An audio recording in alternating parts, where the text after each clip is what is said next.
Pronto. Agora tá gravando. Bom dia, então. Oi, Vitor. Não tinha falado com você ainda. Hoje é o nosso último encontro, pessoal. Último encontro online de conservação e manejo 4.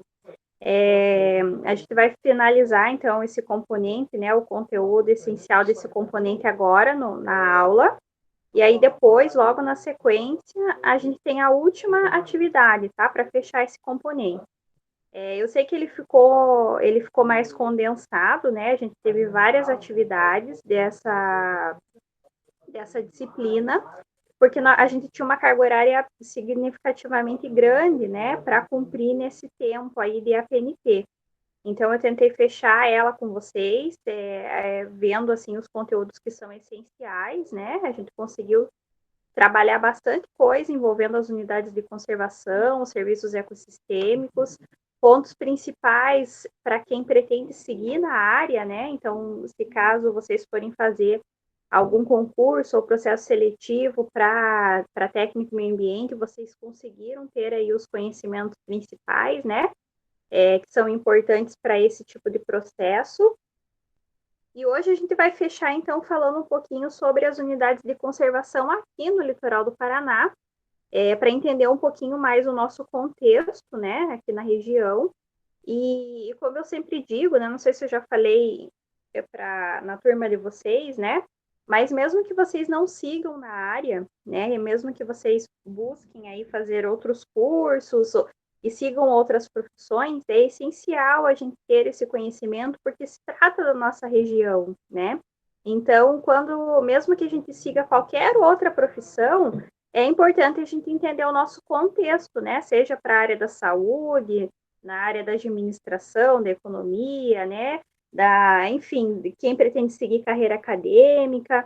Então, de qualquer forma, é importante que vocês conheçam aqui o nosso contexto, né? Ele influencia bastante em várias outras áreas do conhecimento. Então, a aula de hoje é para isso um pouquinho, né? A gente entender o nosso contexto, para a gente desconstruir algumas informações que são repassadas sobre as unidades de conservação aqui no litoral, né? A gente está aqui para justamente aprender e desconstruir aí esses mitos ou essas falácias, né, aqui para o litoral.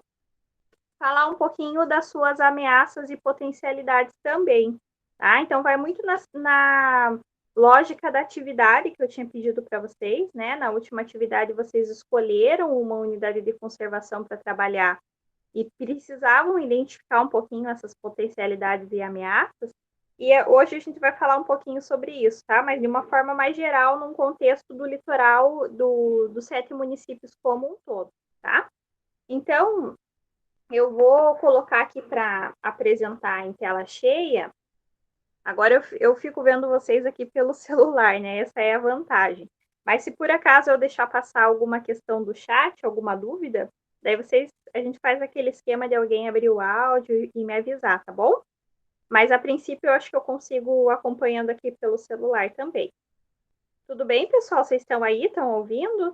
Tudo certo? Tá. Obrigada, Natália, por avisar. Ok, Zili. Então tá bom. Então tá, pessoal. Então, para começar a falar das unidades de conservação aqui no litoral, é legal a gente entender, né, o contexto que ela está inserida. Então, os 7 municípios aqui do litoral, eles estão inseridos no bioma Mata Atlântica, né? A Mata Atlântica, como a gente já falou ao longo do curso como um todo, né, é um bioma que é rico em biodiversidade, por isso ele é considerado um hotspot mundial, né, global, de prioridade para a conservação, né, por conta da riqueza, né, da biodiversidade. Só que aqui no Brasil tem uma questão bem específica, né, que 70% da população mora na Mata Atlântica.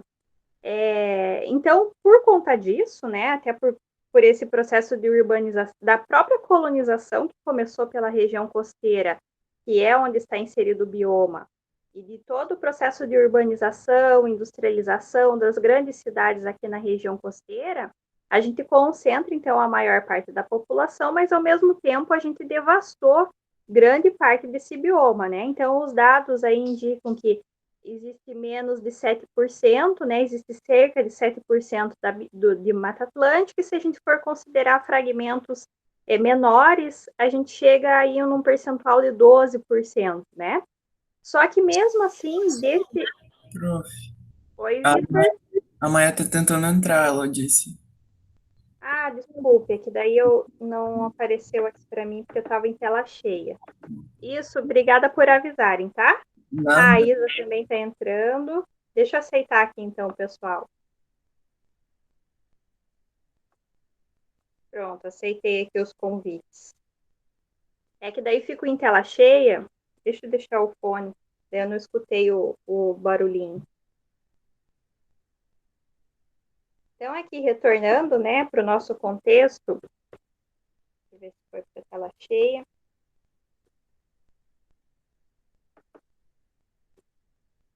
Então, a gente tem aí um bioma bem devastado, né? E o que restou dele ainda é pouco protegido. Se a gente for considerar esse 7% que restou da Mata Atlântica, desses 7, menos de 1% está protegido em unidades de conservação. Então, a gente tem um potencial enorme ainda, né, para a conservação da biodiversidade, porque mesmo esses pequenos fragmentos, eles são muito importantes do ponto de vista biológico, dos serviços ecossistêmicos, mas a gente ainda não conseguiu explorar isso, né? Ou não tem unidades de conservação suficientes. E muitas dessas áreas, desses fragmentos, ainda são propriedades privadas. Né? A gente sempre ouve aqui falar da própria Serra do Mar, né? Que está bem pertinho do nosso contexto, que existem várias áreas privadas grandes, né? E aí a gente tem uma certa dificuldade de criar alguns instrumentos, né, para proteção. É claro que a partir dessa dificuldade, né, e da necessidade de a gente criar algum instrumento em nível federal de proteção específica do bioma, foi criada a Lei da Mata Atlântica em 2006, né? Então a gente tem um instrumento legal específico para proteger a Mata Atlântica, justamente para dar conta desses fragmentos que não estão inseridos nas unidades de conservação, né? Então, aqui no estado do Paraná, a gente tem 10% dos remanescentes do bioma. Então, do que restou da Mata Atlântica no Brasil, 10% está aqui no Paraná. E a grande parte desses remanescentes está aqui no litoral, né? No estado do Paraná, ele era praticamente todo coberto por Mata Atlântica, e a gente teve um processo de retirada, né, da cobertura florestal, tanto pela extração da madeira, mas depois também pelo crescimento das áreas agricultáveis, né, e da expansão das culturas temporárias. Então, aqui a gente tem...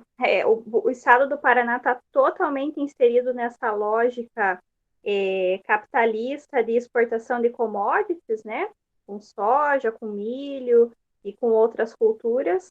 E isso contribuiu para que a gente chegasse nesse percentual tão pequenininho de Mata Atlântica aqui no estado. Então, deixa eu até passar já para o mapa, para vocês verem que aqui em verde, né, no destaque, a gente tem a área original de Mata Atlântica. E nesse GIF, ele está mostrando, ele está mostrando o crescimento populacional do Brasil ao longo das décadas. Então, vocês conseguem ver ali, né, as décadas passando até 2010, que são os últimos dados do censo do IBGE, de como a população foi se concentrando, né? Então, aqueles pontinhos vermelhos são as grandes cidades, né? O adensamento populacional, e como coincide justamente com a área de Mata Atlântica, né? Explica um pouco esse processo de devastação que ela sofreu ao longo do tempo.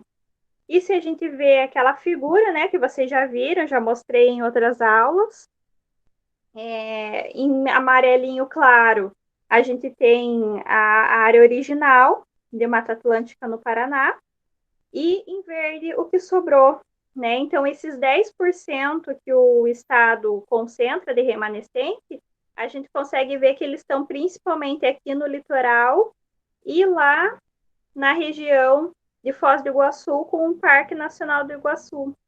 São justamente onde a gente tem unidades de conservação que protegem esses remanescentes. Então, aqui a gente só tem para ilustrar, né, os pontos quentes de biodiversidade, os hotspots, que a gente chama em nível global.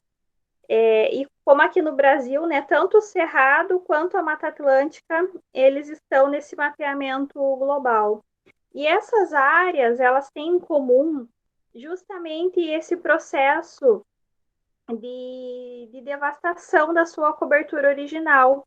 Então, existem alguns dados aqui, né, das 25 áreas que são consideradas prioritárias para conservação em nível mundial, elas têm essas características comuns. Elas já perderam 70% da sua cobertura original, pelo menos, né?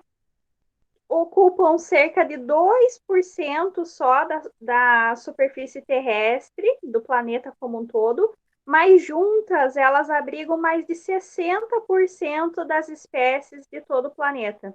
Então vejam que são áreas ricas em biodiversidade, que mesmo tendo perdido aí grande parte da sua cobertura original, elas ainda concentram uma riqueza, né, de espécies e uma diversidade de espécies. E outra característica comum delas é que justamente é a área em que vivem a maior parte, né, ou grande parte da população humana. Então, nesses 25 hotspots mundiais, vivem cerca de 1 bilhão de pessoas, né? E são pessoas que estão vivendo em extrema pobreza, né? Um quarto delas vive em extrema pobreza. Então, aí tem uma grande contradição, né? Que a gente tem áreas ricas em biodiversidade, mas as pessoas que estão morando ali, elas não conseguem se beneficiar desse potencial, né? Porque estão dentro dessa lógica aí capitalista. Então, é uma grande contradição para a gente estudar e pensar em mudar essa realidade. Aqui, então, é outra figurinha que vocês já viram, né? Que no Brasil, considerando toda a região da Mata Atlântica como prioritária para conservação em nível global, a gente tem também um mapeamento do Ministério do Meio Ambiente que classificou numa escala, né, de prioridade as áreas prioritárias para conservação aqui no Brasil. Então, a gente tem prioridade alta, muito alta e extremamente alta, né? Então, vejam que no nível, né, de detalhamento da escala, todas têm prioridade, mas elas têm mais ou menos, né? E o litoral do Paraná, como a gente já tinha visto também em outra aula, né? Ele está numa área vermelha, tanto a parte terrestre quanto a parte marinha, e quer dizer que essa área, essa região é extremamente prioritária para a conservação da biodiversidade. Então, manter as unidades que já existem, né? Ter uma gestão efetiva e, ao mesmo tempo, conciliar o que está protegido pelas unidades de conservação com esses outros remanescentes, né? Por meio da Lei da Mata Atlântica, do Código Florestal e de outras legislações em nível estadual e municipal que possam proteger e conservar o que sobrou aqui no litoral. Né? Então, a gente está num contexto de um ponto-chave, né, para a conservação da Mata Atlântica aqui no Brasil. E até por conta disso, a gente tem esse mosaico de unidades de conservação. Nessa figura aqui, nesse mapa, ele está mostrando esse fragmento, que é o maior fragmento, né, de Mata Atlântica aqui do Brasil, que pega ali todo o litoral do Paraná e o litoral de São Paulo, né? como a continuidade ali da Serra do Mar. Então, aqui no mapa, o que está em verdinho claro são as unidades de conservação de uso sustentável, e o que está em verde mais escuro, as unidades de conservação de proteção integral. Então, juntas, elas formam esse mosaico de unidades, né, de conservação que protegem essa região aqui de Mata Atlântica. Vejam que são dois grupos, mas dentro desses dois grupos existem várias categorias, né? Aqui, nesse mosaico, o que a gente mais vê de proteção integral são os parques, né? Eles são a categoria que mais aparece. Tem algumas estações ecológicas, reservas biológicas, mas os parques são maioria. E em relação às de uso sustentável, as que mais aparecem são as APAs, áreas de proteção ambiental, né? Como a gente tem aqui no litoral, a de Guaraxaba e Guaratuba. Então vejam que juntas elas formam esse mosaico. E o SNUC, ele incentiva isso, né? Que a gente não crie unidades isoladas, mas que elas sejam, sim, integradas e que formem esses corredores de biodiversidade, pensando principalmente na fauna, né? Que ela tenha como circular, se movimentar, se reproduzir, né? Se alimentar num grande fragmento. Então, aqui para o litoral do Paraná, nesses fragmentos que a gente viu ali, nós temos 45 unidades de conservação identificadas. Juntas, né, elas protegem ali mais de 900 hectares de Mata Atlântica aqui no litoral, que corresponde aí a 82% dos municípios. Só que, quando a gente vai avaliar, né, de forma mais detalhada esses dados, a gente percebe que a maioria, grande parte desses hectares protegidos estão inseridos em categorias de uso sustentável, principalmente na categoria APA, que é aquela menos restritiva, né, que permite, inclusive, que áreas urbanas estejam inseridas nessas áreas. Enquanto proteção integral, que são os parques, reservas biológicas, estação ecológica, eles representam um percentual bem menor em área. Então, em números, né, a gente tem essas 45 unidades, 9 delas são federais, e então, quando elas são federais, elas são administradas pelo ICMBio. A gente tem outras 16 estaduais, que são administradas pelo IAP, agora IAT, né, Instituto Água e Terra. 10 delas são municipais, então a gente tem várias criadas em Matinhos pelo último plano diretor. Paranaguá também já criou algumas unidades municipais. Em Pontal a gente tem uma, e as outras 10 são unidades privadas da categoria Reserva Particular do Patrimônio Natural, as RPPNs. Aqui a gente tem um mapa, esse mapa eu produzi na época do mestrado, ele mostra, então, aqui as unidades de conservação no litoral, e ele está separado por categoria. Então, quanto mais escuro o tom do verde, mais restritivo é a categoria. Então, a gente tem aqui a reserva biológica de Bom Jesus, que foi criada faz pouco tempo, nessa região da divisa entre Antonina e Guaraxaba, que é a nossa categoria mais restritiva, né? E depois a gente tem as estações ecológicas, né? Alguma em Guaraxaba, tem a do Guaraguaçu também. E temos os parques, né? Como o tom de verde mais representativo aqui. Então, a gente tem o Parque da Guaricana, Santilher, Superagui e vários outros parques, o do Palmito, né? E nessa área mais clarinha, que está rachurada, são as APAs. né, que são as categorias menos restritivas. Então, dá para a gente ter uma noção, né, de que nós temos também um mosaico, né, de unidades de conservação avaliando aqui o território de várias categorias. Só que se a gente olha assim o mapa com essa diferenciação das categorias, a gente já começa a perceber que essa história de que o litoral está todo protegido, que não pode fazer nada aqui, que a gente não quer desenvolvimento, enfim, toda essa falácia que vocês já ouviram muito, né, ao longo do curso também, ela não é real, né? As categorias mais restritivas, elas são pontuais aí nesse mosaico. E grande parte do território está inserida nas APAs.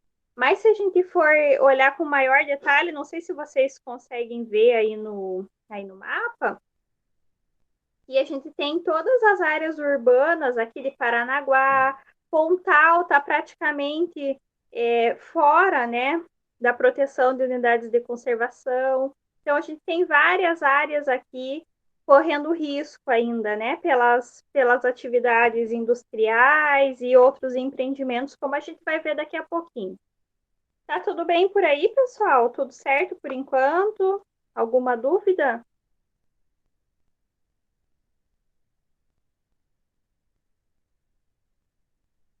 Tudo certo, Natália? Maia, tudo certo? Isa, então tá bom. Então vou seguindo. Qualquer dúvida, vocês me param aí. Então, pessoal, a partir dos dados que a gente tem aqui da unidade, eu fui criando esses infográficos, né, para facilitar as informações que a gente tem sobre as unidades de conservação aqui no litoral. Então, dessas 45, a gente percebe que das 12 categorias que o SNUC ele estabelece, naqueles dois grupos, né, proteção integral e uso sustentável, o litoral tem 5 dessas categorias. Então, a gente não tem só parque aqui, como a gente ouve falar muito, né? Nós temos 5 categorias diferentes. A maioria, sim, são parques. Então, das 45, 27 são parques. A gente tem uma Rebio, 3 estações ecológicas, 4 APAs e 10 RPPNs, que são as reservas particulares. Tá? Então, a gente tem as 5 categorias diferentes. Agora, olhem que interessante a gente avaliar essas unidades em número e em área. Se a gente avalia em número, a maior parte delas, 91%, são de proteção integral. Até porque a gente acabou de ver aqui, né, que a maior parte são parques. Então, 91% de proteção integral. Isso avaliando em número. Quando a gente avalia em área, aí o gráfico se inverte, porque só 16% são de categorias de proteção integral, aquelas que não permitem o uso direto dos recursos. Os outros 84% protegidos por unidades de conservação no litoral do Paraná são de uso sustentável. Então, com essas informações, a gente já desconstrói esse mito, né, de que o litoral está todo protegido. Porque, na verdade, a maior parte das unidades de conservação são de uso sustentável. E aí a gente tem categorias, né? Das categorias que a gente tem aqui, a APA é a que mais aparece e é aquela menos restritiva. Então, a gente já consegue desconstruir, né, essa informação. Aqui nesse outro slide, a gente consegue ter uma noção melhor disso que eu estou falando. Então, a gente tem aqui em cima um gráfico, mostrando a divisão, né, da gestão, da responsabilidade dessas áreas. Então, a gente tem ali uma maior parte de responsabilidade do órgão estadual, a maior parte são unidades estaduais, né, geridas pelo IAT. E aqui embaixo, no slide, a gente tem o percentual protegido por município. Então, a gente começa lá por Guaraxaba, que tem 100% do seu território inserido em unidades de conservação. Só que a maior parte dela fica dentro da APA, mas 100% do território está inserido na APA. Em Guaratuba, a gente tem 98% do território inserido em unidade de conservação, também por conta da APA, que tem uma grande extensão territorial. Agora, se a gente vai vendo os outros municípios, a gente vê que não é todo ele que está protegido, né? Antonina tem 85% protegido, Morrete 60%, Paranaguá 58%, e aí a gente tem Matinhos e Pontal, que são os municípios que menos estão inseridos em unidades de conservação. Matinhos, 31%, e grande parte disso é por conta daquela parte do Parque Nacional Saint-Hilaire-Lang, né, que pega ali a Serra da Prata. E Pontal do Paraná, vejam, e só 3% está inserido em unidade de conservação. E esses 3%, eles contabilizam um parque municipal que nem está bem regulamentado ainda. Então, se a gente fosse, né, pensar numa estratégia de conservação aqui para o litoral, a gente teria que, com certeza, se atentar para o município de Pontal. E é justamente o município que está mais ameaçado, né, que tem os fragmentos de Mata Atlântica mais ameaçados pelos empreendimentos, grandes empreendimentos, né? Porto de Pontal, a estrada e todas as empresas que pretendem se instalar ali, justamente porque é o município que tem menos restrições ambientais. Então, com certeza seria a nossa prioridade, né? Pensando em gestão aqui do território e em conservação dos recursos. Aqui tem só algumas informações, tá pequenininho, porque são os nomes de cada uma das 45 unidades de conservação. Mas só para vocês verem as décadas, né? Eu separei em décadas de criação. Então, vejam que muitas das unidades foram criadas antes do SNUC. A gente tem 9 criadas na década de 80, 13 na década de 90, que são anteriores ao SNUC. E a maior parte deles são parques, estações ecológicas, áreas de proteção integral. E por isso que a gente teve tantos conflitos com as comunidades locais. Porque antes do SNUC, não tinha aquela obrigatoriedade das consultas públicas, de um processo de criação participativo. Então, com o SNUC, né, a gente vê que na década dos anos 2000, a gente teve aí um crescimento das unidades aqui, né, no litoral, isso aconteceu no Brasil inteiro. Então, a gente teve mais 16 unidades criadas. Aqui vale destacar os parques municipais, que o SNUC ele acabou embasando, né, e possibilitando a criação de áreas municipais. Então, a gente teve aqui vários parques criados. E agora, dos anos 2000, de 2010 para cá, a gente teve importantes ainda unidades criadas, mas o número deu uma diminuída, né? Esses são exemplos, por exemplo, a mais nova, a mais recente, é o Parque Estadual Ilha das Cobras, que foi criada em 2018 pelo governo estadual, né? Que fica ali na região da Ilha das Cobras mesmo, que já era uma propriedade do governo. A gente tem o Parque Nacional Guaricana, que também foi em 2014, é bem recente. O Parque Nacional Marinho Ilha dos Currais foi em 2013. Então, são áreas protegidas mais recentes, né? Mas só para vocês verem que a gente teve várias criadas antes do SNUC. E aí, por isso, até que a gente sofreu tanto, né? Teve tantos conflitos com as comunidades tradicionais, principalmente, e a gente tem que desconstruir isso até hoje, né? Porque o SNUC mudou muita coisa, só que ainda os processos de criação, eles seguem aquela lógica muito de cima para baixo, muito impositiva. Então, nós, enquanto gestores, técnicos em meio ambiente, né, e mesmo cidadãos, né, devemos participar desses processos e impedir, né, com que essa lógica se perpetue. Aqui tem um outro mapinha que foi elaborado pelo Laboratório de Geografia lá da UFR, do professor Eduardo Vedor, que acho que vocês devem conhecer. De vez em quando ele está aí no IF, nos eventos do litoral. Aqui eles numeraram as 44 unidades de conservação, porque ainda não tinha o Parque da Ilha das Cobras, mas eles não diferenciaram as categorias, né? Então todas são no mesmo tom de verdinho. Mas aqui esse mapa está mais atualizado, então a gente tem, por exemplo, até a área de expansão aqui da Estação Ecológica do Guaraguaçu e do Parque Estadual do Palmito, né? Que eles foram ampliados em 2018 também, se não me engano. Acho que foi 2018. E aqui então já está atualizado.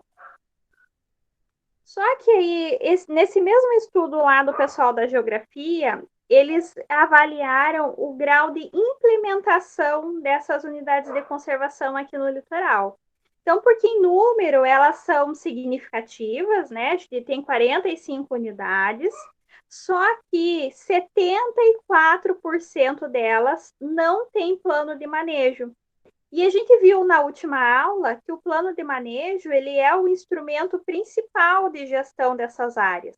É ele que vai nortear todas as ações dos gestores, né? É a partir do plano de manejo que a gente vai zonear, vai criar o zoneamento da área, que a gente vai dizer o que pode, o que não pode, que a gente vai estabelecer os programas de manejo, de educação ambiental, e 74% das unidades não têm o plano de manejo. Então, aí está um grande problema, né?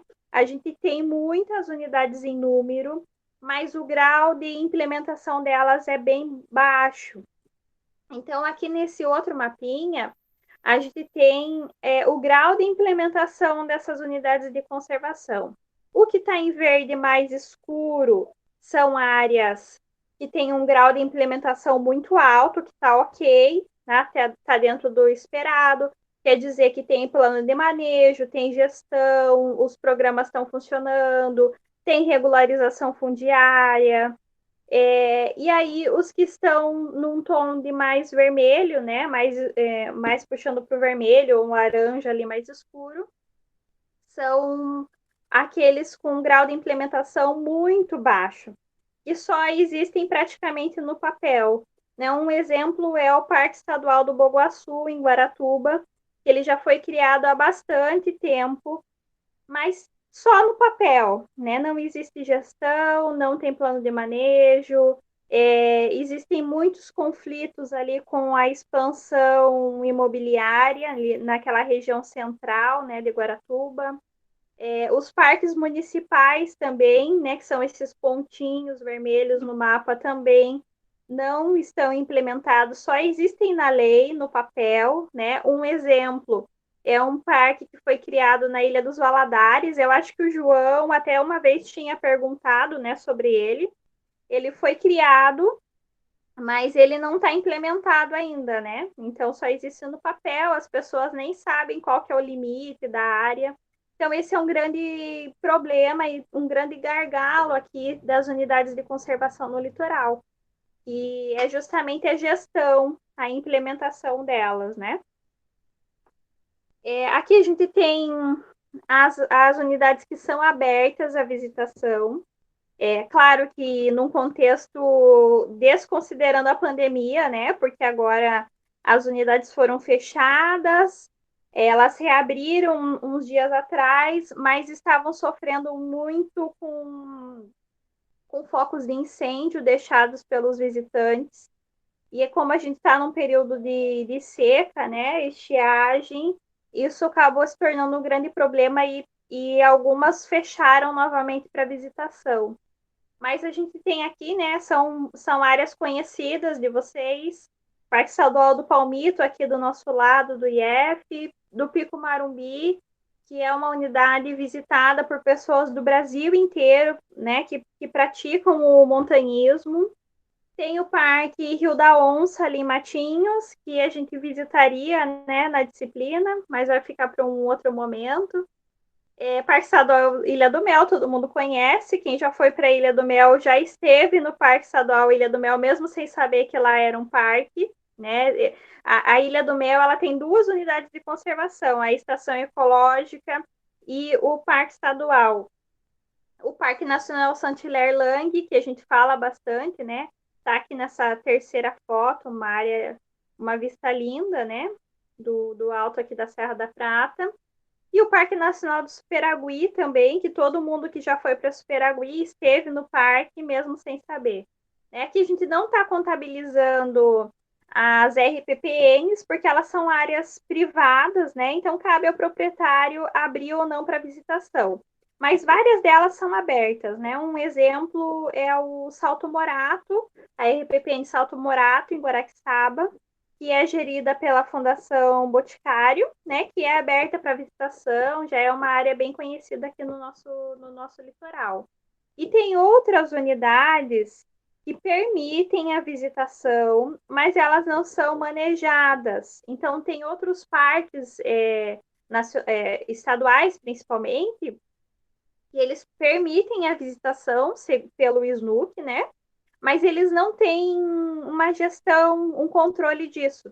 Então, por isso que elas não estão aqui na lista, tá?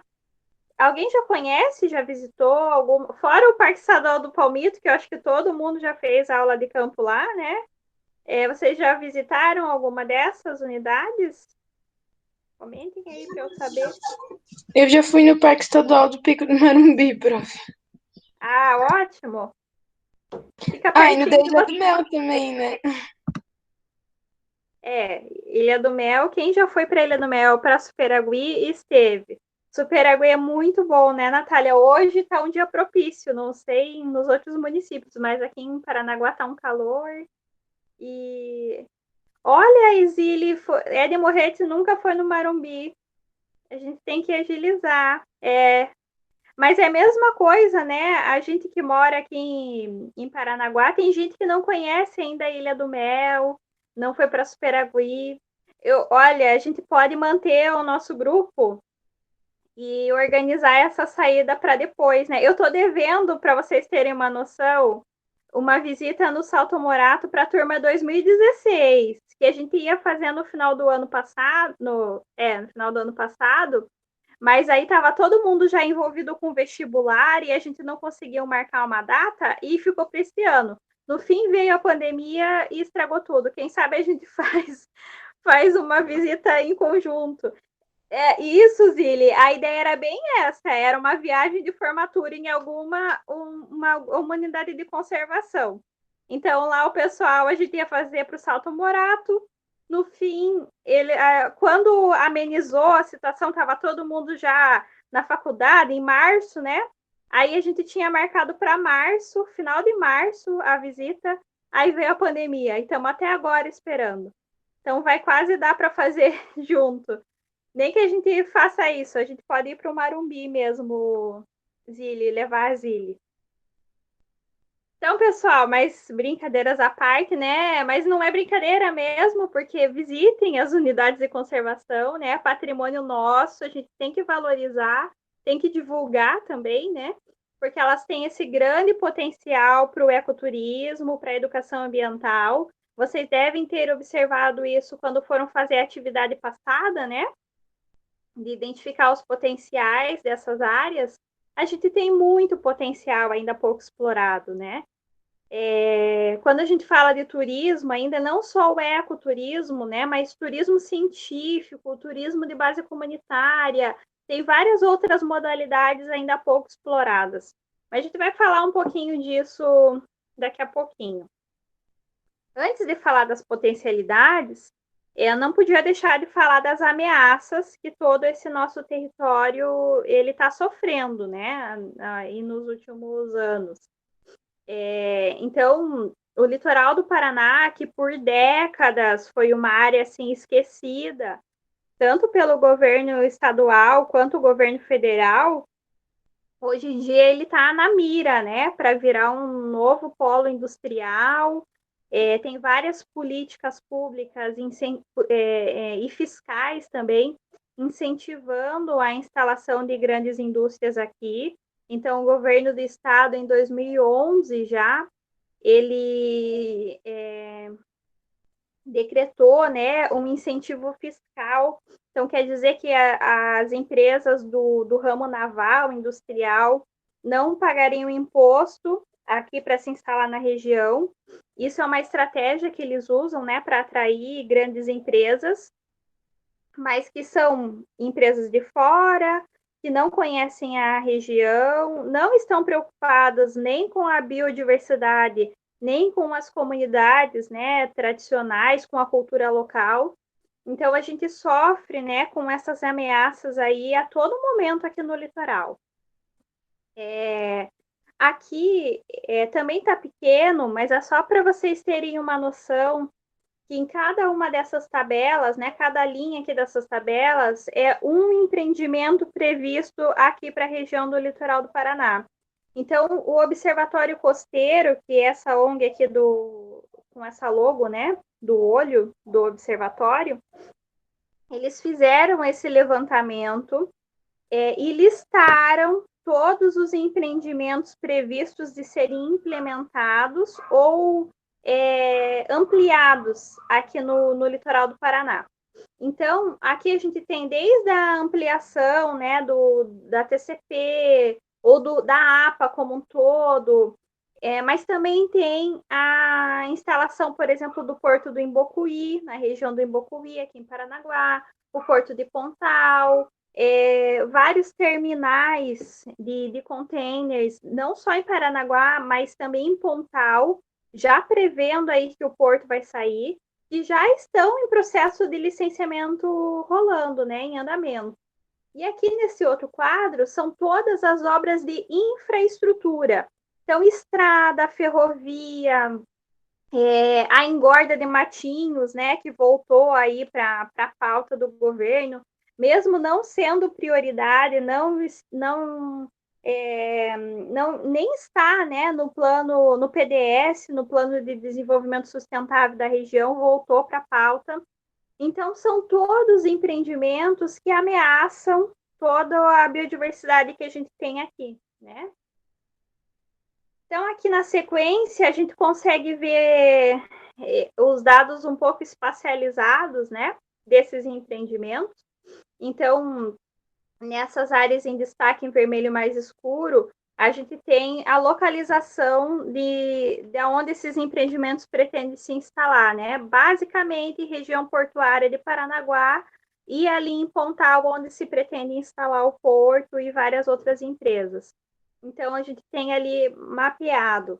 Em relação às zonas portuárias, a gente também tem o plano de desenvolvimento e zoneamento portuário que a APA desenvolveu já há uns anos atrás, e é assustador, né? Porque a gente vê aqui a área do porto, né, já zoneada, que prevê várias expansões, mas aqui, ó, eles também já previam como uma zona de expansão toda aquela região do Imbocuí, para quem é de Paranaguá conhece, né?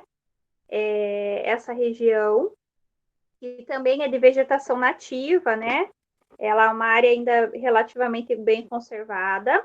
A gente tem uma especulação aqui na região da Ilha das Pedras, que é como se fosse para trás da Alexandra, né, em direção à Bahia.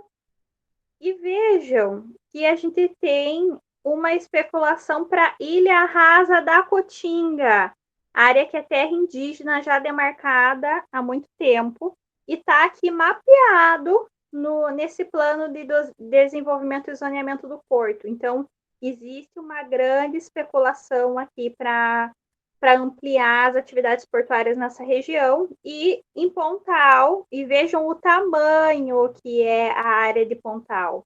Quando eles falam, né, lá nas divulgações, de que eles só vão desmatar uma pequena parte da propriedade, que o resto vai ser área conservada, mas quem garante, né?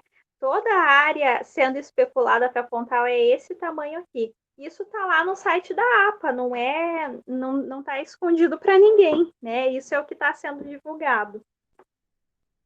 Aqui a gente tem um mapeamento também das obras de infraestrutura. Então, tem várias estradas sendo pensadas aqui. Ramal ferroviário que vai cortar o Parque Saint-Hilaire. Tinha uma outra proposta também que ia cortar o Parque Nacional de Guaricana, que é esse trecho aí da BR-101, né? Então, existem várias especulações, né? A gente tem aquela estrada, não sei se está dando para ver aí, mas um trecho, né, do Porto de Antonina que também ia cortar lá uma área gigantesca, né, de manguezal, área de patrimônio histórico-cultural. No fim, essa ainda, por enquanto, o licenciamento foi suspenso, né? A gente tem aqui a estrada de Pontal, acho que eu coloquei uma imagem melhor, né, do projeto. Se a gente tivesse tempo, ia ter uma aula só para falar sobre esse empreendimento. Mas vocês devem estar acompanhando, né, o que está acontecendo, até porque na última semana foi notícia nacional, né, Pontal do Paraná, por conta de todo o escândalo de corrupção e compra de licença ambiental pelo empreendedor, né, o empresário aí do Porto. E essa estrada que pretende ser construída com dinheiro público é uma estrada para atender o porto, que é privado, né? Então há uma grande contradição. Na proposta inicial da faixa de infraestrutura, né? Eles chamam de faixa de infraestrutura porque não ia ser só a estrada, ia ter o ramal rodoviário, né? Estrada, mas ia ter gasoduto, um ramal ferroviário, ia ter espaço para linha de transmissão de energia, para poder dar conta das atividades portuárias, né? Porque Pontal não tem estrutura de energia elétrica, de água, para dar conta de um polo industrial e ainda um canal de drenagem. Esse era o projeto inicial, né? Essa faixa ia ter 175 metros, né, de largura e 20, deixa eu ver se tem aqui, eu tinha colocado no slide 23 quilômetros até Pontal do Sul, na região do Porto, né? Só que aqui a gente consegue ver no mapa, né? Deixa eu ver, deixa eu passar com o cursor. Aqui é a Estrada das Praias e a proposta da nova estrada, então, ela ia ser antes ali do posto policial. Só que a gente tem uma terra indígena aqui que não está sendo considerada no processo de licenciamento.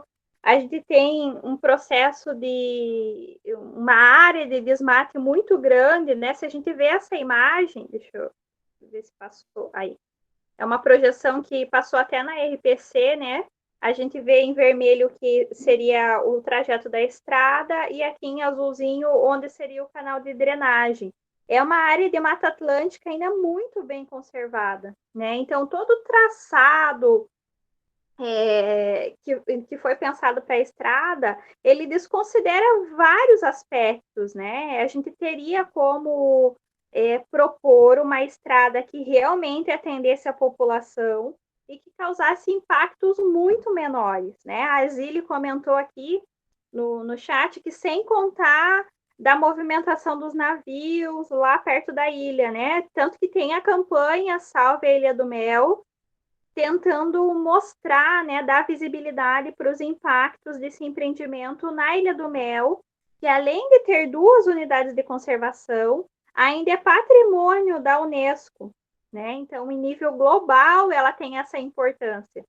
Enfim, né, gente, esse é um dos empreendimentos, uma das ameaças, que não dá para a gente ficar detalhando tanto ele hoje, né, para não perder o foco, mas a gente pode conversar num outro momento, né?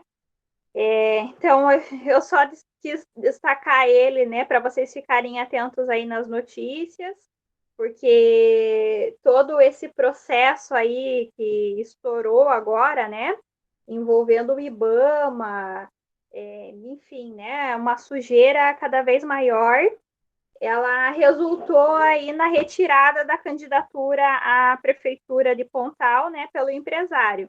Estava evidente que a intenção dele era ocupar a prefeitura. É isso mesmo, Maia, bem a hora que você falou, né? Então, ele se candidatou, ele é o empresário do Porto, né?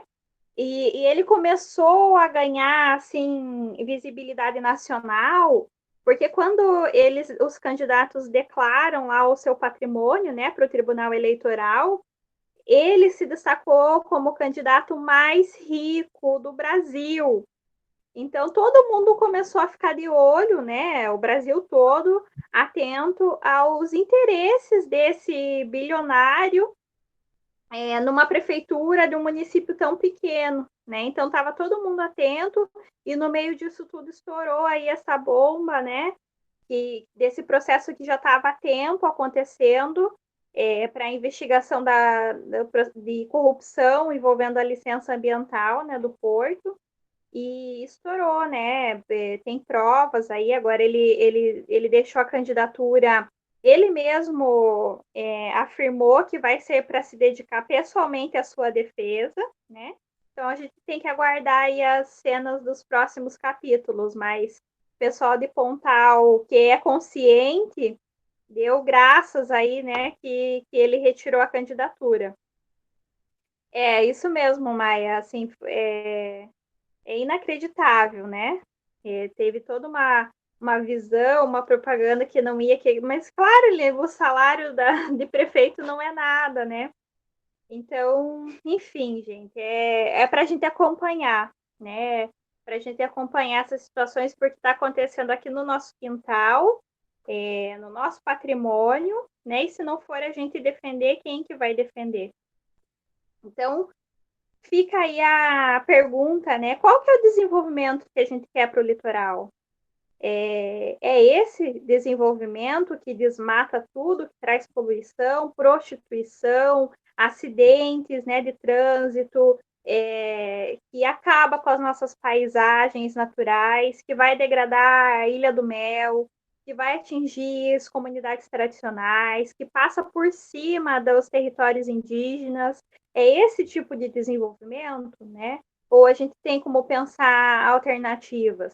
E aí, para a gente não terminar sempre com algo negativo, eu quis fechar para vocês, né, trazendo a iniciativa Grande Reserva Mata Atlântica, que vocês já devem ter ouvido em algum momento, eu acho que eu também já comentei em alguma aula, né, que foi uma iniciativa que surgiu de ONGs locais, mas hoje em dia ela já conta com o apoio de várias instituições, que começou a pensar numa estratégia diferente para sensibilizar a população, para atrair turistas aqui para a região, para que a gente pudesse explorar esses potenciais que toda a região nos dá, né? Todas as paisagens, os serviços ecossistêmicos, que são atividades de baixo impacto ou de menor impacto do que esse desenvolvimento que a gente viu ali, né? Nos slides anteriores.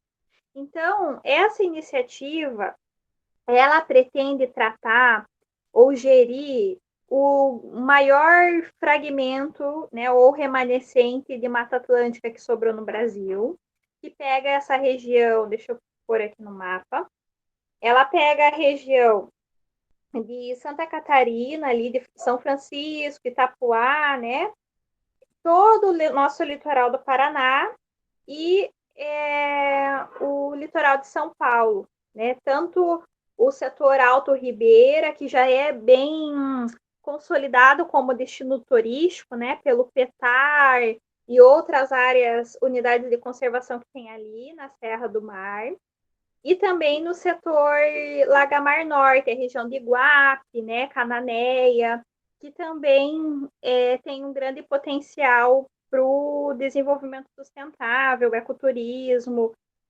outras atividades econômicas de baixo impacto. Então, essa iniciativa pretende tratar o território como uma área só, tá? A Zili está perguntando aqui se tem alguma área marinha, né, protegida. Existe, Zili, mas ainda comparada com as unidades territoriais, é muito pequeno, né? Se vocês lembram daquele, a gente pode depois, vocês olharem lá aquele mapa das unidades de conservação no Brasil, a gente tem algumas unidades de conservação marinhas, né? Aqui no litoral do Paraná, a gente só tem o Parque Nacional Marinho Ilha dos Currais, mas a gente tem outras, em outras ilhas oceânicas, né? E nas regiões costeiras, a gente tem unidades que protegem. A gente tem algumas APAs também no Nordeste. A APA Costa dos Corais, por exemplo, é um exemplo.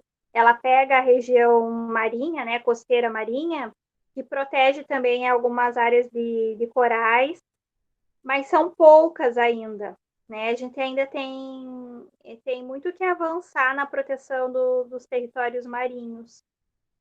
Só que isso tende a entrar mais na discussão agora, porque nós entramos na década dos oceanos da ONU, né? Então, essa próxima década, a cada década a ONU estabelece uma temática, né, ambiental para a gente poder trabalhar. E essa próxima década é a década dos oceanos, até porque a gente tinha deixado os oceanos de lado nas estratégias de conservação e proteção.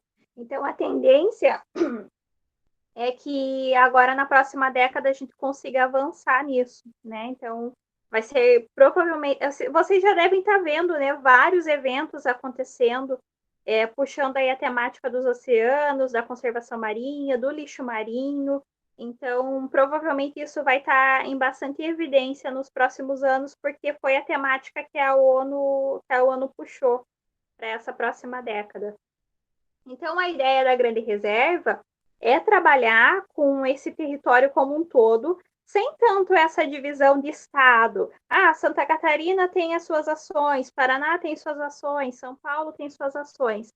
Mas a gente pensar ela enquanto bioma. Isso não surgiu do nada, né? Existe um conceito por trás disso, que é o conceito de produção de natureza. Essa produção de natureza, né, como vocês veem ali no slide, é um ciclo envolvendo as áreas protegidas, né, unidades de conservação que são essenciais, que protegem ecossistemas complexos e que nos fornecem, né, vários serviços ecossistêmicos, serviços ambientais, mas que tem um potencial gigantesco de ecoturismo e de desenvolvimento local, principalmente por via do turismo.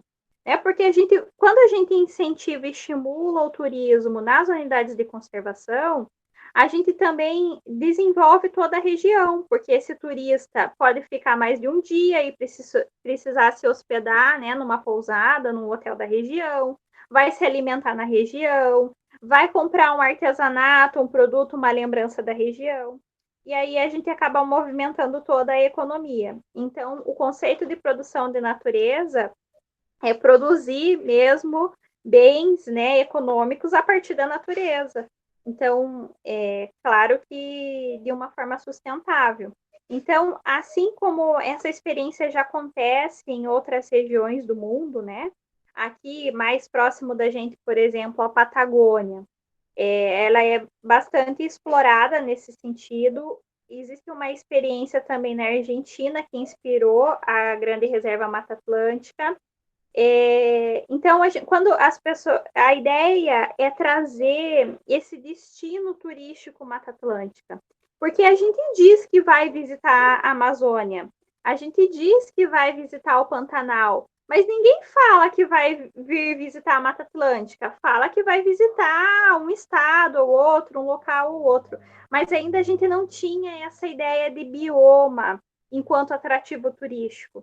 E a ideia da Grande Reserva é essa, vender essa marca Grande Reserva Mata Atlântica, não só no Brasil, mas isso como destino internacional, pensando aí nesse modelo alternativo de desenvolvimento, de geração de base comunitária, em consonância, né, com a conservação da natureza. É o sonho que a gente quer para o litoral do Paraná. Isso já está acontecendo, né? Eu estou acompanhando essa iniciativa, faço parte da rede de portais que eu vou mostrar aqui para vocês, né? E está acontecendo, as pessoas estão se movimentando, a gente já tem vários parceiros, porque a gente deixou de ter aquele discurso. Quando eu digo a gente, eu digo nós da área ambiental, né? Porque por muitos anos os ambientalistas eles tiveram essa visão protecionista muito forte e que criava esse embate com a área econômica, né? E por isso que a gente tem esses tantos conflitos. A partir do momento que a gente adota um novo discurso, uma estratégia mostrando que conservar a natureza também dá dinheiro, né? Ou traz uma economia de investimentos futuros, como a gente viu lá nas outras aulas, né? Que a floresta em pé, a madeira, né, na árvore em pé, ela custa mais do que se a gente desmatar, que o serviço de polinização das abelhas, que é um serviço natural, ele é valiosíssimo, né? E impede com que as indústrias, né, ou as agroindústrias, elas tenham que gastar isso no futuro. Enfim, então a gente mudou a estratégia de discurso. E hoje a gente está mostrando que é possível, sim, a gente pensar em alternativas. E a Grande Reserva faz isso, né? E ela faz isso de uma forma assim, muito encantadora. Essa imagem que eu voltei aqui para vocês, ela é a capa do site, né? Vocês já devem ter visto aí nas redes sociais que eles produziram uma série de vídeos sobre a Grande Reserva, sobre os territórios da Grande Reserva, os produtos que a gente tem aqui. Tem um vídeo só sobre as ostras, um vídeo mostrando o retorno dos guarás, comunidades pesqueiras. Então, eles estão explorando bastante essas estratégias de comunicação para as pessoas conseguirem identificar o potencial, né? A Natália está falando aqui que os conteúdos são muito bons, são lindos, né? Nós que moramos aqui no litoral, muitas vezes a gente não conhece todas essas áreas e não valoriza, não dá o valor devido, né? Então a gente vai ficar de tarefa aí já para vocês, todo mundo curtir, seguir as redes sociais deles e ajudar a divulgar essas informações, né? Então, só para a gente retornar aqui na produção de natureza, então, pelo conceito, né? Ela considera tanto a integridade ecológica dos ecossistemas, mas pensando nessa convivência harmônica, né, com os seres humanos, com a sociedade e meio natural. Então, a base dela é uma economia verde, mas não a economia verde que a gente ouvia falar, né, desde lá da Rio 92, que é essa economia que maqueia os problemas ambientais. Pelo contrário, é uma economia restaurativa, que é um outro conceito, né, visando restaurar esses ecossistemas, mas principalmente manter, né, o equilíbrio deles. Então, esse conceito traz uma ideia muito interessante de que a conservação da natureza não é uma alternativa para a produção. Ao contrário, ela é o meio, ela é a base. Sem os recursos naturais, a gente não tem as atividades econômicas, nem essas mais poluidoras. Então, a ideia desse conceito é pensar nos ativos econômicos que a natureza nos oferece, principalmente o turismo. E aí, como eu disse, né, o turismo científico entra aí, ecoturismo, turismo de base comunitária, turismo educativo, turismo cultural. Enfim, a gente tem uma infinidade de possibilidades aqui na região. E aí, para facilitar esse turismo, né, e a organização desses roteiros turísticos, todo esse território da Grande Reserva ele foi dividido em setores. Por exemplo, aqui no litoral a gente tem o setor Serra do Mar Lagamar, que é esse que está em destaque aqui para vocês no slide. E esse setor foi dividido em portais. Sabem o Portal da Graciosa? Que a gente tem lá na descida da serra, né? Que a gente tem um portal. A ideia é esse mesmo, que seja um portal de entrada para os atrativos turísticos que a gente tem aqui no setor. Então, a gente já tem o Portal da Graciosa. E a proposta da Grande Reserva Mata Atlântica é criar outros portais. O Portal Vale do Gigante, que é para essa região das montanhas ali entre Antonina, Morret, né? O Portal Guaraxaba, Portal das Ilhas e um Portal Guaraguaçu, que seria um portal aqui para a nossa região entre Paranaguá e Pontal do Paraná. Então, esses portais, a princípio, eles são imaginários, né? A gente não tem um grande portal, uma estrutura física, como o Portal da Graciosa. Mas existe uma rede desses portais que estão discutindo estratégias, criando roteiros em conjunto. Então, roteiros no Portal Guaraguaçu, que se una com o roteiro nas ilhas, e que depois vá para Guaraxaba, visando atrair o turista por mais dias aqui no litoral. Então, ao invés dele ter um roteiro de um dia ou de um final de semana, ele tem atrativos e atividades para ficar aqui um mês, né? 15 dias. Então, esses empreendimentos, né? Pousadas, restaurantes, os artesãos, as próprias prefeituras estão integrando essa rede de portais e pensando de forma conjunta nessas estratégias. O movimento está super legal e, como eu falei para vocês, eu participo, eu acompanho. E é a esperança que a gente tem aqui para o litoral, né? É tudo o que a gente precisa aqui para a região. Então, divulguem, né, as ações, acompanhem. Tem muita coisa legal, muita oportunidade. E se a gente pensar, né, que tudo isso se consolida aqui para a região, pensa em quantos empregos a gente não vai gerar, né? Quanto a gente não vai movimentar a economia aqui de uma forma legal, uma forma boa, uma forma que valorize a nossa sociobiodiversidade. E para finalizar, então, né, esse é o último slide, eu trouxe aqui as logos das ONGs ambientais, dos observatórios que estão envolvidos nessa iniciativa, né? Então, várias delas vocês já conhecem, Fundação Grupo Boticário, Amar Brasil, que sempre está aqui no IF, né? Mas a SPVS, não sei se vocês conhecem, a Sociedade de Pesquisa em Vida Selvagem, é ela que está coordenando, né, ou puxando essa ideia da grande reserva. Então, por muito tempo, a SPVS teve ações e suas estratégias de conservação, elas eram muito focadas nas questões biológicas, né, muito protecionista. Tanto que ela teve alguns conflitos já com comunidades tradicionais, principalmente em Guaraxaba, com as suas reservas particulares, né? E com o tempo eles estão aprendendo a isso e mudando a própria visão da gestão.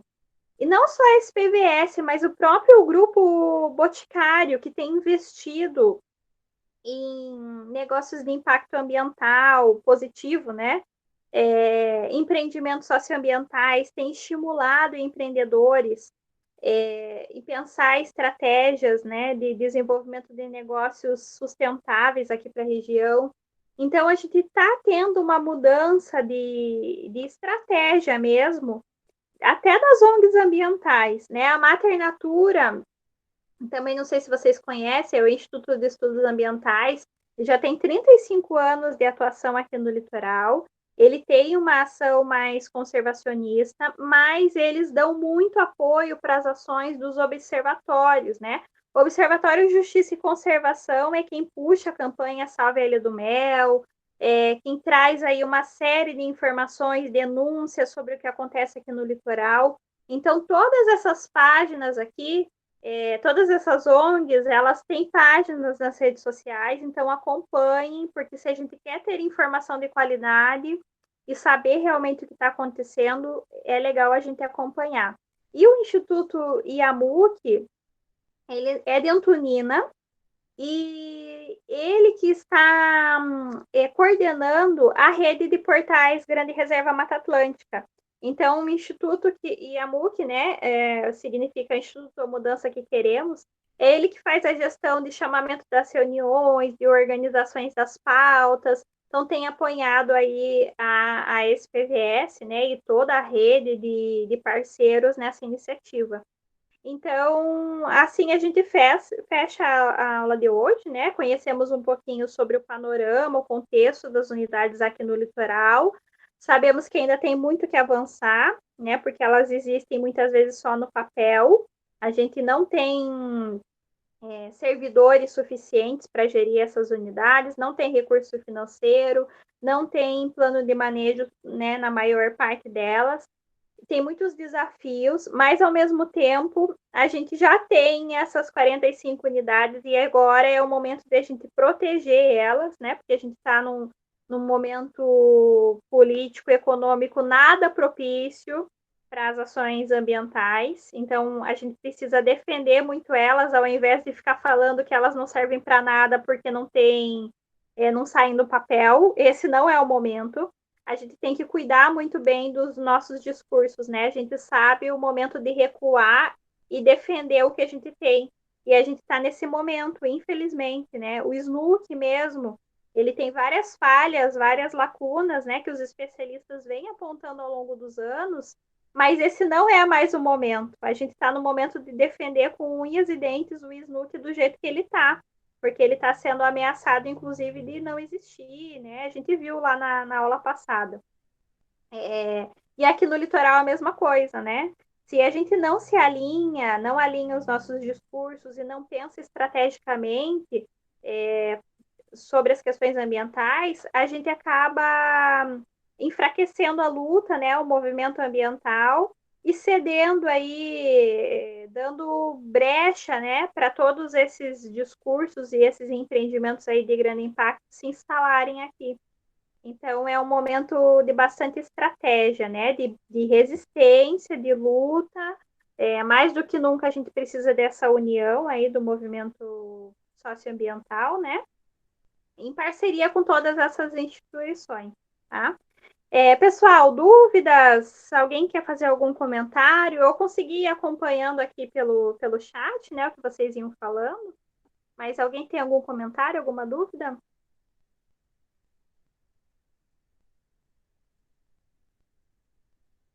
Prof, eu tenho com relação à tarefa.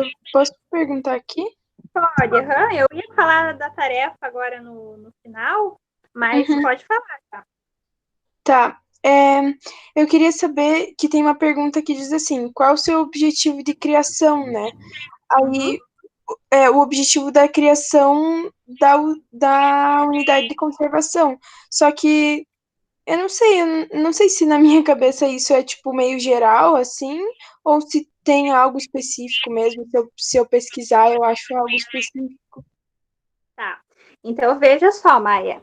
Cada categoria, ela tem um objetivo de criação pelo SNUC. Ela é um objetivo geral daquela categoria que é o SNUC que estabelece. Mas existe, sim, aspectos específicos. Então, você acha que está estudando o Parque Ilha do Mel, é isso? É a Estação Ecológica Ilha do Mel? Isso. Isso, né? Então, veja, a Estação Ecológica Ilha do Mel, ela teve um objetivo específico de criação. Você encontra isso, como ela é uma unidade estadual, quem administra é o IAP, né? Agora o IAT. Então, lá no site do IAT, quando a gente procura, quando tem lá os dados dessa unidade ou o decreto de criação dela, vai ter um objetivo específico de criação dessa unidade. Por exemplo, o Parque Estadual do Palmito, que antes era a Floresta do Palmito, o objetivo de criação dele era conservar o Euterpe-Dulles, que é o palmito Jussara. Esse era o objetivo específico dele. Se a gente for ver lá no SNUC o objetivo da floresta, da categoria floresta, ele vai ter um objetivo geral, né? Mas a ideia era que vocês encontrassem esse objetivo específico. Se vocês não encontrarem, pode colocar o objetivo da categoria segundo o SNUC, que também vai estar certo. tá? Mas o ideal é que vocês encontrassem o objetivo específico da criação daquela unidade que vocês estão estudando. Ficou Tá bom, claro? Uhum. Aí eu também tem uma pergunta depois dessa, que são as das atividades permitidas, né? No plano de manejo eu encontro isso porque eu baixei o plano, eu encontrei, consegui achar, né? Porque ele existe já faz não muito tempo, mas ele existe e eu não, ele é bem grande, né? Então eu dei uma lida por cima e não encontrei nada, mas talvez eu tenha que dar uma lida mais detalhada para achar isso. Tá, mas não precisa ler o plano de manejo inteiro, tá? Vocês vão conseguir saber as atividades permitidas também pelo Snook. Lembra que eu mostrei para vocês uma tabelinha do que podia e o que não podia em cada categoria? A estação ecológica, por exemplo, ela é restritiva, né? Proteção integral e mais restritiva. Então, ela permite pesquisa científica, ela permite atividades de uso indireto, mas ela não permite, por exemplo, visitação. Então, ela vai ser bem pontual, né? Ela, basicamente, assim, para o público externo, ela permite pesquisa. Quem escolher um parque já vai ter outros atrativos. Ah, ela permite uso público, permite visitação. Então, daí, dependendo do parque que vocês escolheram, ele vai permitir entrar na cachoeira, ele vai permitir fazer trilha, né? Vai ter trilha que só vai poder andar a pé, vai ter trilha que vai poder andar de bicicleta, ele vai ser mais amplo, vai permitir outras coisas. Mas para quem escolheu reserva biológica, estação ecológica, só permite pesquisa, né? Então, essas vão ser as atividades. Então, não precisa ler o plano de manejo inteiro, tá? Era para ser uma atividade simples, para vocês conseguirem identificar aí essas diferenciações nas categorias. Tá bom, Pro. Então eu vou dar uma olhadinha no site. Isso. Obrigada. E aí, pessoal, então já aproveitando a pergunta da Maia, a nossa atividade final, que eu vou postar daqui a pouco, assim que a gente terminar, ela vai ser uma continuação dessa. Então, qual que é a ideia? Que na tarefa anterior, vocês iam conhecer um pouquinho mais essa unidade aqui do litoral, tá? Então, quem estava pesquisando unidade fora do litoral, refaz, porque a ideia é a gente estudar uma dessas 45 unidades aqui do litoral. Então, vocês identificaram lá o objetivo de criação, o que pode e o que não pode em cada uma delas, e vão pesquisar um pouquinho as ameaças e os potenciais. Por exemplo, vamos ao exemplo da Maia.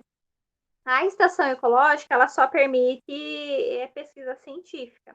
Então, ela não pode ter um potencial de uso público, de turismo, porque ela não permite. Mas ela tem esse potencial de gerar dados, que serão muito importantes para a gente pensar em campanhas de educação ambiental, que podem ser utilizadas, inclusive, pelo Parque Estadual Ilha do Mel, que é a sua unidade vizinha, né? E que pode explorar o turismo. Então, no caso da estação ecológica, um potencial a ser explorado é a pesquisa, é gerar dados e informações científicas de qualidade. E qual que pode ser uma ameaça dessa estação ecológica? Justamente o Porto de Pontal, né, que a gente acabou de comentar. A Zili levantou aí essa questão dos navios, da movimentação ali no entorno da Ilha do Mel. Então, vejam, tem uma ameaça, né, gravíssima, e tem um potencial. Para a nossa atividade final, a gente vai pegar esse potencial, um dos potenciais, né, que vocês identificarem, e a gente vai pensar numa proposta de ação para essa unidade. Então, vocês identificaram lá um potencial de turismo, de educação ambiental, então eu vou bolar uma ação de educação ambiental para acontecer nessa unidade de conservação. No caso da estação ecológica, o potencial é a pesquisa científica, então eu vou pensar num plano de ação numa área específica, né, para explorar a pesquisa. Como que eu posso fazer isso? Eu posso identificar, por exemplo, quais as espécies que essa estação ecológica abriga. Tem alguma espécie que é ameaçada de extinção? ou que é uma bioindicadora de poluição, né, ou de alguma degradação do ambiente, esse é um potencial de exploração da pesquisa. E aí vocês podem escrever a proposta de vocês em cima disso. Deu para entender?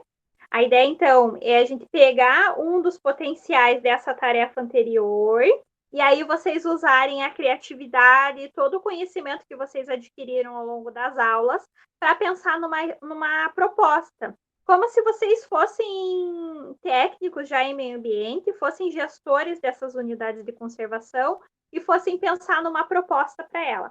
Pode ser uma proposta de pesquisa, uma proposta envolvendo educação ambiental, algum programa de educação ambiental específico, pode ser uma proposta de implantar infraestrutura. Então, eu vou implantar um mirante, eu vou criar lá um roteiro de observação de aves. Enfim, sejam criativos, tá? Lembrem lá das boas práticas que a gente viu na atividade dirigida, que eu deixei para vocês um vídeo bem legal do potencial dessas unidades. Explorem a criatividade, tudo que vocês aprenderam ao longo do curso e bolem propostas, tá?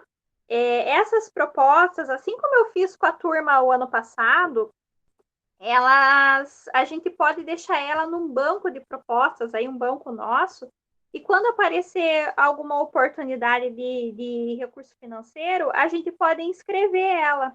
E eu digo isso porque o ano passado, o Davi, a Giovana, a Eduarda e acho que a Nayuri era o grupo deles, eles fizeram uma proposta de educação ambiental em unidade de conservação usando aquele microscópio portátil que eles criaram lá no Fab Lab.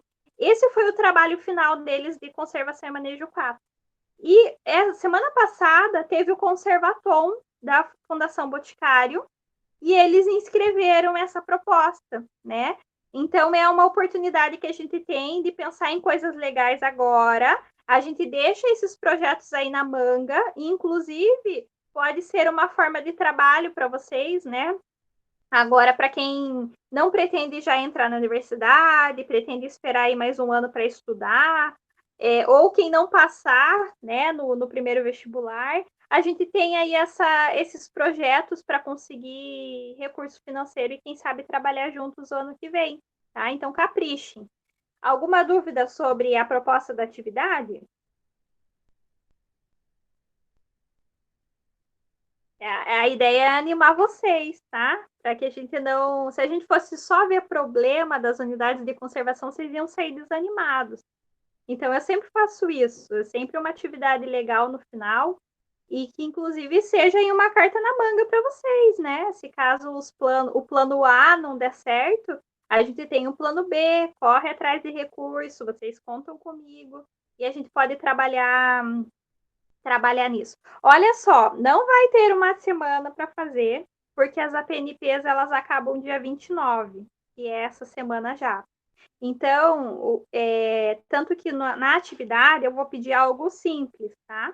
Que vocês peguem esse potencial e descrevam a proposta.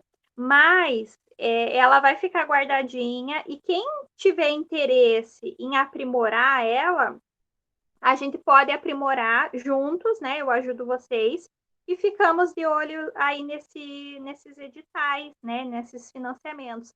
A Fundação Boticário, ela está tendo vários eventos legais. Não sei se vocês acompanharam. Tem o programa Natureza Empreendedora, tem a Teia de Soluções, que esse ano foi sobre turismo em áreas protegidas. Então, a gente tem várias possibilidades. Só que, como o nosso tempo é curto, vai ser para dia 29 é quinta, né? Quinta ou sexta? Vai ser para o dia 29. Então, vocês rascunham essa proposta ali conforme o que eu pedi nas orientações, tá? De forma rápida, do que vocês conseguirem avançar na ideia. Coloquem a ideia principal, o público que vocês pretendem trabalhar, a ideia principal. Mas aí a gente já fica, já sabe que tem essas possibilidades futuras, tá bom? Infelizmente, a gente teve pouco tempo, né? É que se eu não terminasse agora, a gente não ia conseguir fechar em formato de APNP, aí ia ficar para o RDE e pode ser que vocês estendessem o RDE para além do meu contrato e eu não ia conseguir acompanhar vocês. Então, por isso que ficou corrido. Mas a gente já fica com esse compromisso. 2 compromissos. Um compromisso é fazer uma viagem de formatura em alguma unidade de conservação. Podem anotar que a gente organiza assim que a pandemia passar. E o outro compromisso são esses projetos, né, essas propostas. Se vocês quiserem dar continuidade, a gente dá continuidade juntos, tá? Eu não vou nem falar, Maia, porque já tá me dando um aperto no coração esse finalzinho de contrato. Então, eu não tô nem pensando nisso, tá? Mas eu também não quero pensar que vai acabar, né? Porque a gente tem várias possibilidades de continuar aí com os projetos. Por isso que eu tô curiosa para ver qual vai ser as ideias que vocês vão ter no finalzinho aí, nessa atividade final, tá bom? Caprichem. Mais alguma dúvida, pessoal?